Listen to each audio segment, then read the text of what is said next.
Hi guys, welcome to the 6th episode of the video vlogging series, The Entrepreneurial Drive.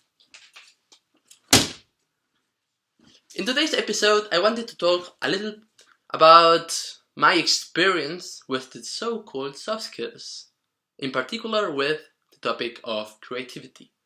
Earlier today, I was speaking with some friends and they say that I definitely have to speak about my experience as a tutor of soft skills in this vlogging series, and I think this is a very good idea, so why not do it today?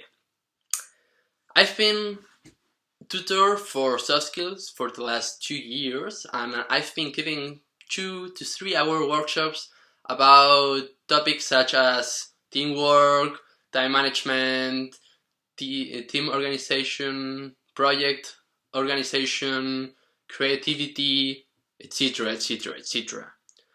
But the topic which caught my attention the most was creativity.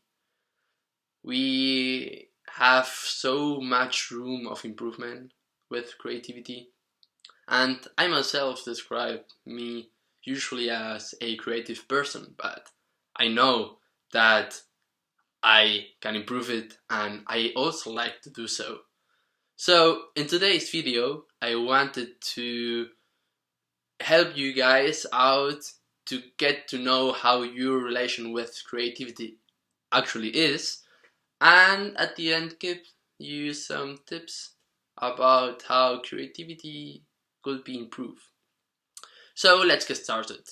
Question number 1. Do you think you are a creative person? Take your time to answer. You may pause the video. In fact, it is a yes or no question, but it may be difficult. Second question.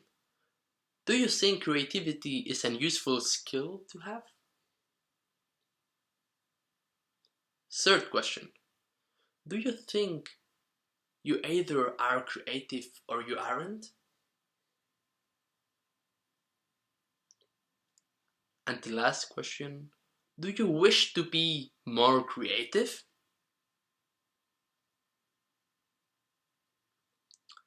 If the answer for your last question was yes, then I have some good news. Because creativity, as any other skill, gets better over time through conscious and continuous training. So, in fact, why is creativity so special? Well, it may be because humans are the only beings we know, for the moment, that can use creativity. It's this possibility of imagining things that aren't real.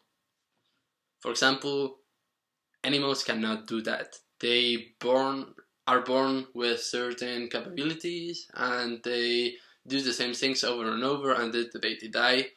Humans may intervene and teach a dog how to high five, but yeah, the dog will never alone discover that by himself. So this topic of how to improve your creativity and which trainings are suited best for you is quite big. So today I just wanted to give you some advice from my personal experience and that I also use frequently. So, for example, I like to change my room organization in order to look for new feelings.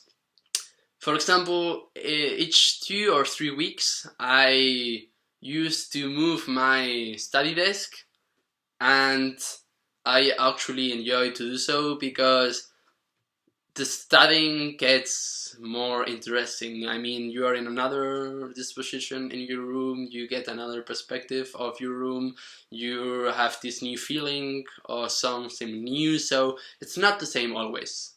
And here we go to the second advice.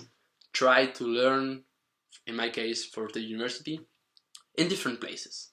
Don't stay always in one place. I know there are some persons that like to have their study zone, and it works for them. So for this person, this advice is not good. But if you are like me, if you like to go one day to a specific library, then the other day to another, then another day stay at home, then the other day, if you only have to read something, go to the to a park and read it there if the weather is good, etc, etc, etc. So this stimulates you and makes the study more interesting, let's say it so. Then another advice would be to think before starting something about what you really want to do. For example, if you are trying to solve a math exercise, you could try to analyze how you want to proceed before you start. It may take only 2 or 3 minutes, and then you will be able to proceed much faster. Or maybe you have to write an important essay, or any essay you want to write, and you can take 5 to 10 minutes to brainstorm your ideas and just accept any kind of ideas. It doesn't matter if this idea is super stupid, because at the end this idea may get you to another idea, which without the first damn idea will be there for you. So don't discriminate your ideas. And then another advice will be to write your thoughts down about specific topics or your feelings or emotions. This is actually much harder than it seems at the first place. You may think you have something clear, but when you try to write it down, you realize it's not so easy. You realize that you begin to have this doubt about if your thought is really the correct one, or on how to express this new feeling.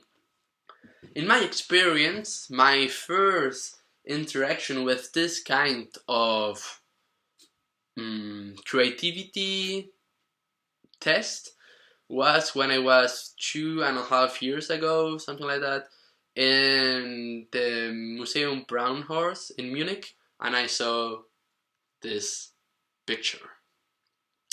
So it's Marilyn Monroe, and the picture was taken and edited by Andy Warhol, and I just fall in love with it. I think this picture has its own soul.